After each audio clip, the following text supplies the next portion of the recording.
So this article is going to be screen capped and shared by numerous conservative and other right-wing social media accounts. I just know it because it's so freaking insane. This is genuinely, in my opinion, the worst one yet. Because it has to be satire, but it's not. And actually, when I read the article just honestly doesn't tie in, isn't what I expected. But we'll go through it and see what you think, because the title is called "Why Social Justice Warriors Are the True Defenders of Free Speech and Open Debate." Yes, those ones that are shutting down the conversation, trying to deplatform, dox people. Yes, those are the ones defending free speech. The ones calling for bans on hate speech, that kind of thing. So, yeah, we'll see what this guy says. Subtitle: Critics misunderstand what makes for the best debates and the best educated students. But anyway, he says, do universities still educate their students, or does political correctness hinder genuine intellectual development? Well, I'd answer that with, yes, political correctness does hinder genuine intellectual development, because political correctness is anti-debate, and intellectual development involves debate. There's not much to it. The political polarization that has divided the nation escalated last year on many campuses. Evergreen State in Washington witnessed a virtual campus takeover by left-wing student activists. That's referring to the whole Brett Weinstein thing. I suggest you look into him, leading to the departure of two prominent professors, one of them being him. NYU's Jonathan Haidt argues that the leftist turn on campus, especially as expressed in the social justice orientation of the humanities and social sciences, poses as great a danger to society as the hyper-partisan politics of Fox News. To Haidt's point, a scandal erupted in the fall in Canada when Lindsay Shepard, a graduate teaching assistant for an introductory communications course at Wilfrid Laurier University, played a video clip in which Jordan Peterson, a controversial professor, declared his refusal to address trans students by their preferred gender-neutral pronouns. That's a whole other thing. I'll leave a link to a video about it in the description, and you can check up on that. But he goes on to say, indeed, many now insist that healthy skepticism and free inquiry, the supposed heart of the Socratic method and what Haidt labels the disinterested pursuit of truth, are in dire need of a revival in the academy. I'm not so sure. That's what he says, at least.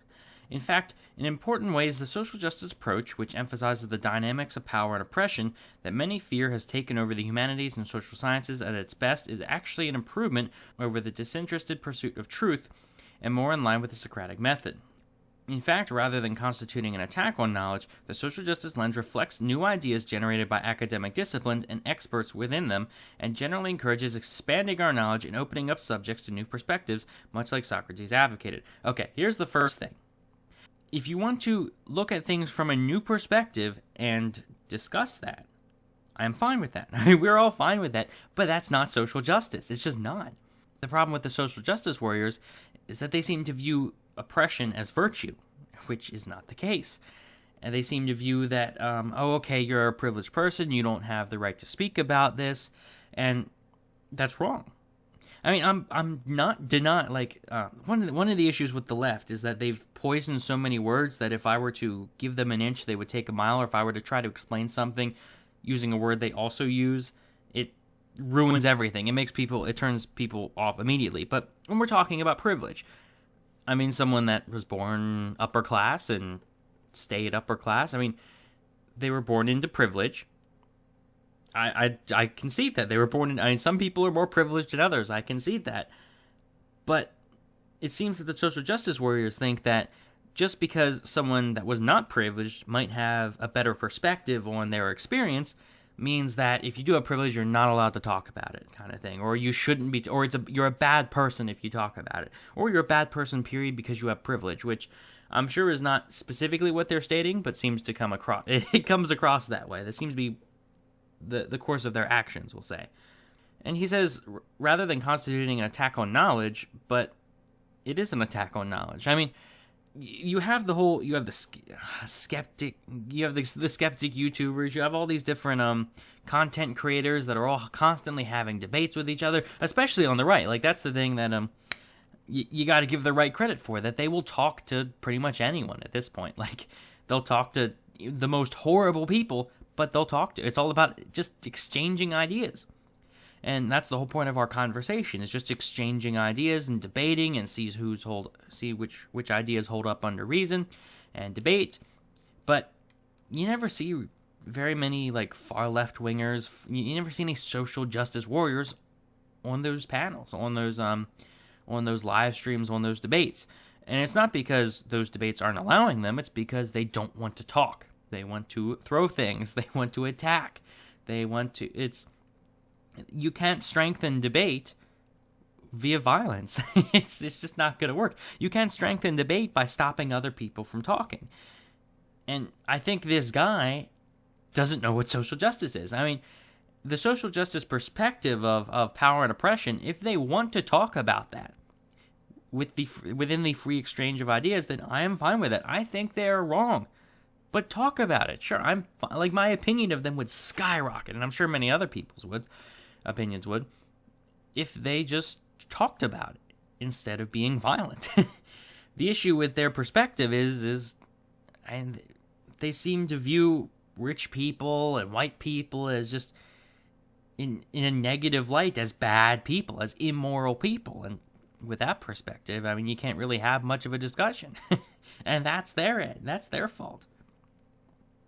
Now, I'm actually going to skip through like a third of this article because he goes into what Socrates believed, Aristotle, Thomas Aquinas.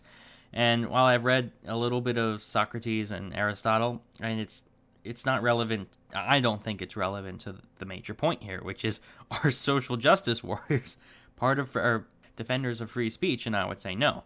So I'm going to skip right back to where it becomes relevant in that conversation, which is where he says, truth depends on different perspectives and lenses, and this is what experts in the humanities, the so-called social justice warriors, bring to education. Critical theories about race, gender, and sexuality are not undermining education. Rather, they complicate and expand our understanding of familiar topics, including those in my own field of classics like ancient Roman imperialism and the nature of Greek homosexuality.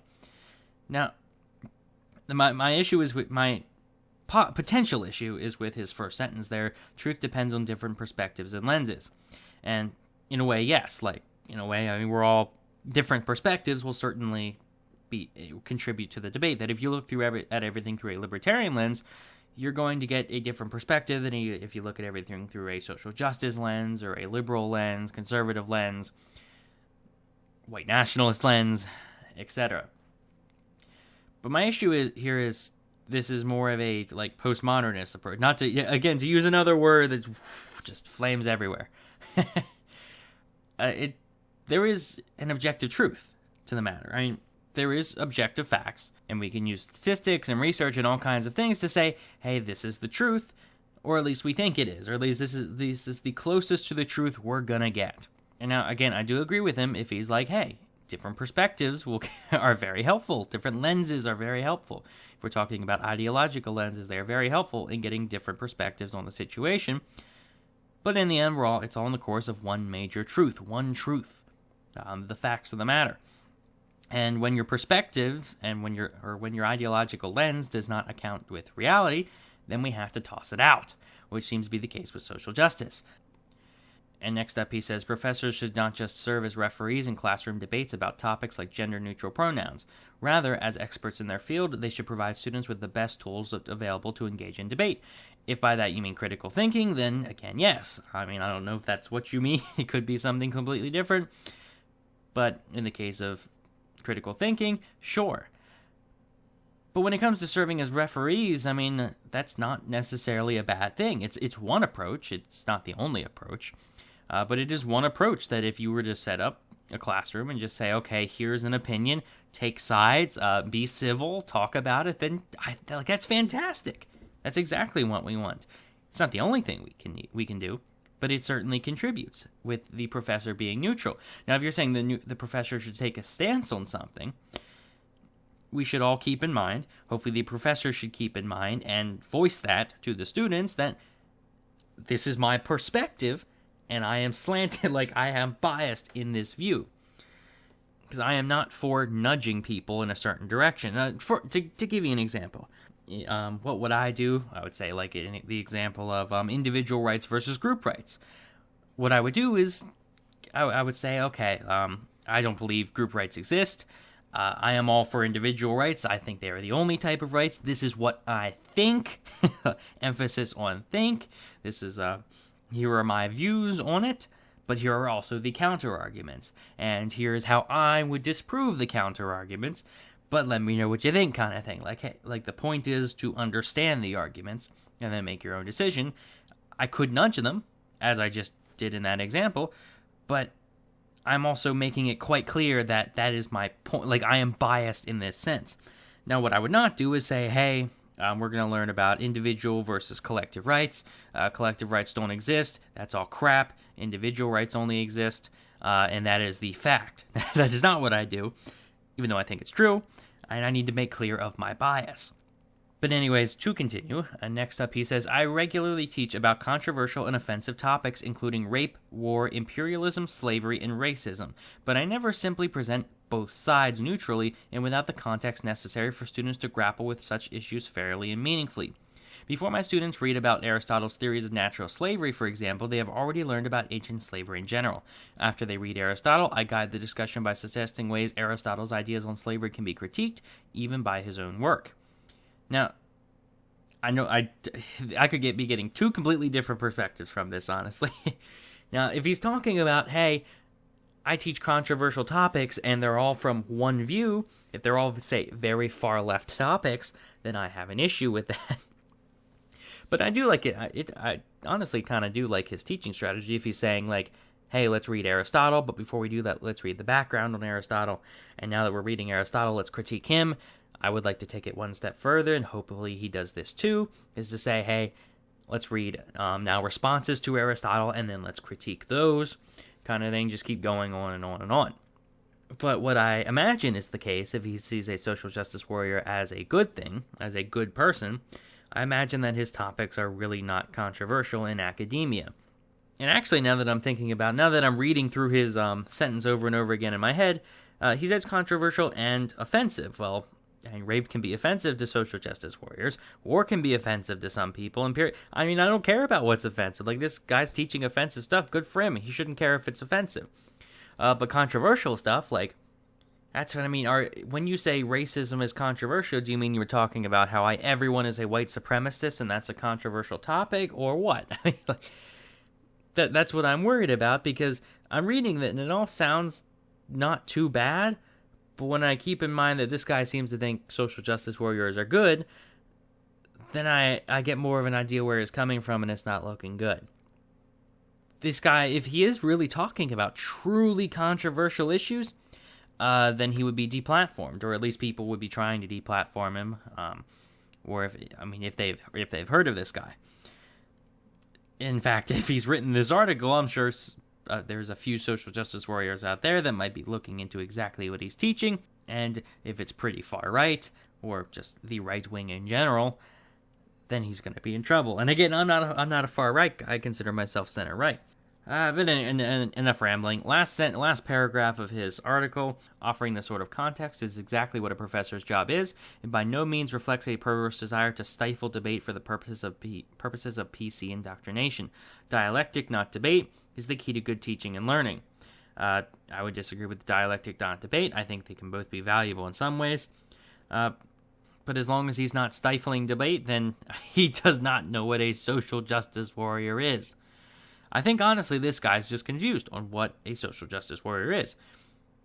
Or if he legitimately is a social justice warrior, then the way he's wording this article is just, it gives off the completely wrong impression. So in the end, I mean, the article's not as... Let me know if you thought differently, but the article doesn't seem to be as bad as the title. The guy just seems very confused as to what a social justice warrior actually is. Put short and simple, do you think professors should be allowed to acknowledge that certain far-right views exist and far-left views exist? Do you think professors should be allowed to open up the debate for classroom discussion? Those kind of things. If you say, no, those people should be punched, then you're a social justice warrior. If you say, yes, that's fine, let's have a debate, then you're not one of them. And it all comes down to definitions, but the definition of SJW is pretty well set, considering the only people that actually use that term are people on the right using to attack people on the left. There's not really anyone that identifies as a social justice warrior, or at least I would hope not. But let me know what you think in the comments. It's just been a very strange article to me. Like, it's just worded that it just it comes off wrong. The title just doesn't make sense to me. This isn't the article I expected from this title. I expected him to say, hey, deplatforming can be a good thing sometimes, or hey, free speech is what I think it is and not what you think it is, or just, I expected something different. But yeah, post a comment, let me know what you think. This thing, just, I don't know anymore. And do me a favor, and please don't just share the title of the article. Share the article itself. As stupid as the title is, as so insanely stupid as the title is, read the article before commenting. Thanks. Like the video if you enjoyed. Subscribe, really helps me out a lot. Welcome to 2018. It's the current year, folks. And thanks for watching.